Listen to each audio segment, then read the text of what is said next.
Okay, so everyone wants a shed, right? Like, who doesn't want extra storage?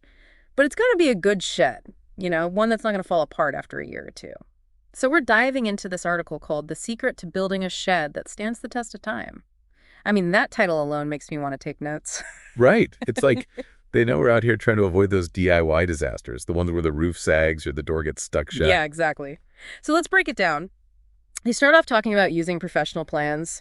And I gotta admit, I've been guilty of skipping that step sometimes. Like, how hard can it be to just wing it?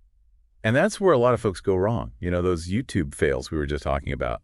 Often a good set of plans could have prevented the whole mess. It's like, would you build a house without blueprints? Probably not. Okay, that's a good point. I guess I always figured those plans were more for like complicated builds, not just a simple shed. Even simple sheds have structural needs. You got to think about load distribution, wind resistance, all those things that keep it standing strong for years. So it's not just about slapping some walls together and calling it a day. Nope, there's a science to it. And that's what those pros bring to the table. They consider things most DIYers wouldn't even think about, like soil-type frost lines, even like the microclimate of your yard. See, that's what I'm talking about. I never would have thought about microclimates impacting a shed. It all adds up, Yeah. to a shed that can handle whatever nature throws at it. All right, so I'm sold on the plans. What's next? Foundation. That always seemed pretty straightforward to me. Find a flat spot, level it out, done. That's a common misconception. The foundation is way more than just a flat surface. It's your shed's first line of defense against moisture, rot, all that nasty stuff. Huh. Okay, so it's more important than I realized. What's the biggest mistake people make with foundations? Building too close to the ground. Yeah. You got to get that shed up off the dirt. Even a couple inches makes a huge difference. So even if my yard looks pretty level, I should still build up a bit. Absolutely. Yeah. Think about it. Water doesn't need much of an invitation. It'll find any crack or crevice to seep in. So that slight slope away from the shed is key. It's like building a mini gutter system into the ground itself. And yeah, concrete might cost more up front, but replacing a rotted out shed because you went cheap on the base, Yeah. it's way more painful on the wallet in the long run. Exactly. You're investing in the longevity of the shed. Okay, foundation check. So now we're getting into the actual structure, the framing. The article calls it the skeleton, which is a pretty good analogy. Couldn't have said it better myself. And just like a skeleton, you want strong, well-connected bones. So we're talking pressure-treated lumber, wherever it touches the ground or foundation. Non-negotiable. Oh. That green tinge stuff. Mhm. It's treated to fight off rot and insects, those little wood-eating monsters that love to feast on untreated lumber. Right. I've definitely seen the damage those can do, but it's not just about the type of wood, right? It's also about how it's all put together. Exactly. The spacing of those bones matters too. 16 inches on center for your wall studs is standard for a reason. It provides more strength, better support for everything going on top. So closer together than a lot of DIRs might instinctively do. It's all about building a solid structure that can handle the load. And what about the rafters? Those are pretty important That- too, right? Critically important. They're like the backbone of your roof. Yes. Literally.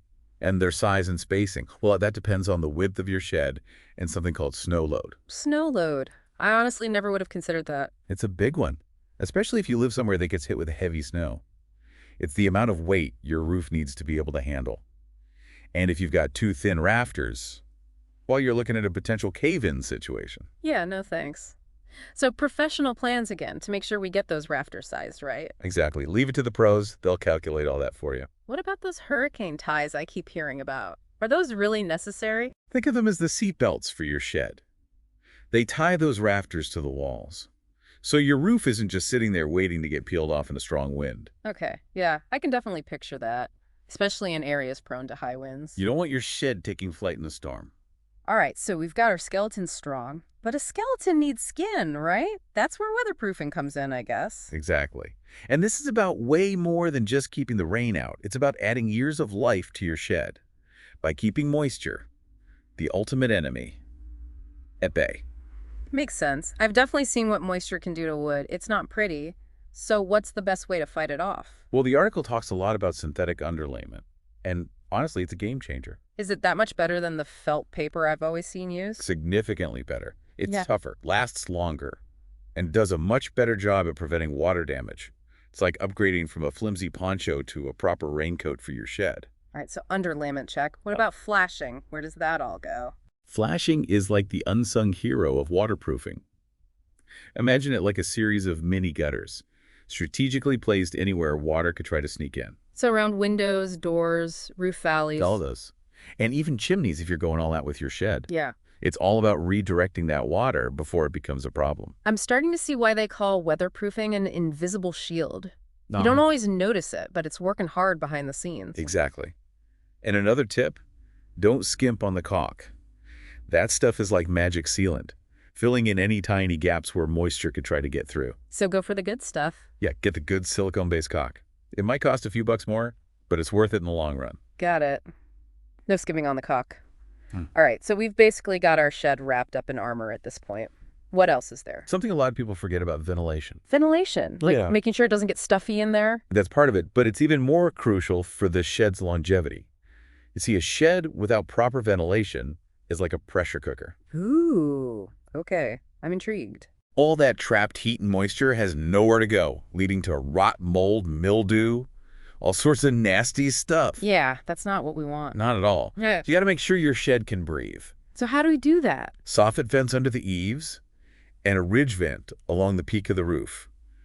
Those are your best friends when it comes to shed ventilation.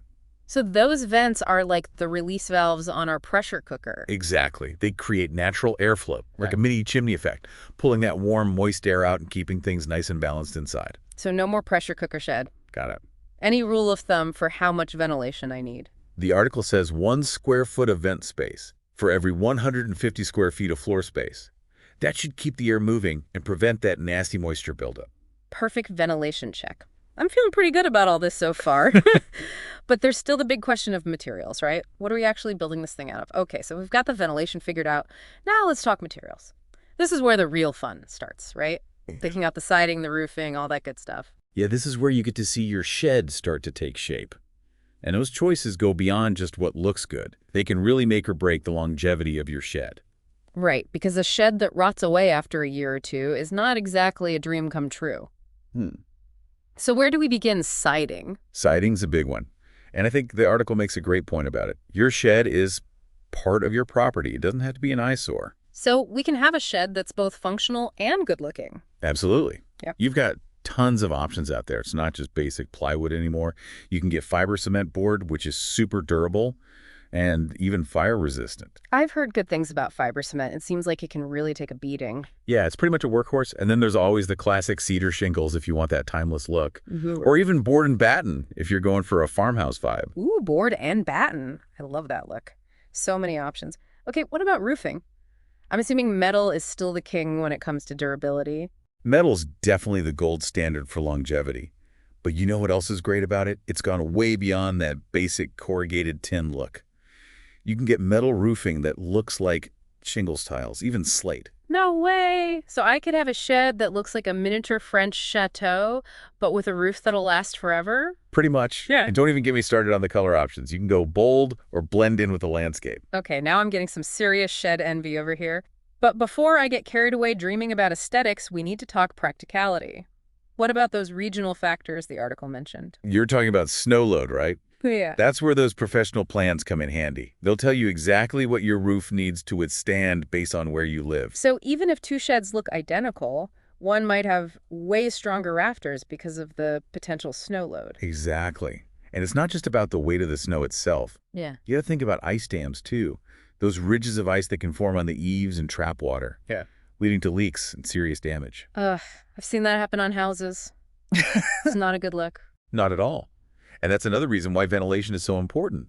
It helps prevent those ice dams from forming in the first place. So it all comes back to ventilation. Got it. All right, we've talked about siding, roofing, ventilation. What about the nitty-gritty details, like those seams and joints where things come together? Those are like the weak points in any structure. You got to make sure those are properly sealed up. And that's where high-quality caulk comes in. Caulk. It's like the unsung hero of home improvement. It really is. Think of it like this. You wouldn't build a boat with japs in the hull, right? That's a good analogy. Okay, so caulk all the seams and joints. What about around the doors and windows? Weather stripping is key there. You need a good seal to prevent air and water from sneaking in. And make sure the doors and windows themselves are good quality. Rated for exterior use. Right, because a flimsy door that warps after a season defeats the purpose of having a well-built shed in the first place. And here's another tip. Think about overhangs. Extending the roof line a bit beyond the walls creates a little shelter for the siding, protecting it from rain and sun. Ooh, like a built-in awning. That's clever. What else? We talked about UV protection for the paint, but did you know you can also get siding and roofing materials that have UV inhibitors built in? Wow, so even the materials themselves are helping to protect the shed from the sun. That's impressive. Technology is amazing, right? And these UV-resistant materials resist fading and deterioration. So your shed stays looking good for longer. Okay, I'm sold on UV-resistant everything. So we've covered the structure, Yeah. the protection, the aesthetics. What haven't we talked about? The fun part, making that shed work for you. Thinking about organization storage, all those personal touches that make it more than just a box in the yard. Okay, this is where I get to unleash my inner organizer. Let's talk storage solutions. Okay, so we've got this amazing shed built. It's sturdy, weatherproof, looks fantastic. But now what? How do we make the most of all that space? That's the fun part. Turning that empty shell into a functional, organized, and maybe even a little bit stylish space. I am so ready for this. Let's talk storage. Where do we even begin? Well, shelves are a must-have, right? They're like storage 101. Yeah, but I'm thinking beyond just basic boards and brackets. What are some creative shelving ideas? Ooh, I love this question. Yeah. You can upcycle old pallets into rustic shelves, or repurpose kitchen cabinets for built-in drawers and doors. Okay, now you're speaking my language. I've got a whole Pinterest board dedicated to upcycling projects. Perfect. This is where you can really get creative and personalize your space. What about for tools and smaller items? Pegboards are a classic for a reason, right? Pegboards are fantastic. And you can do so much more than just hang tools. Add baskets, jars, magnetic strips. It's all about creating a system where you can see everything at a glance. Like visual inventory. I love that. And if I'm using my shed as a workshop, what are your must-haves? A sturdy workbench is non-negotiable. And think about how you work best. Do you need drawers for small parts? A vise built in? Plan for those things from the start. Right, because retrofitting later is always a pain. And, speaking of pain, what about lighting? I'm guessing a single bare bulb isn't going to cut it.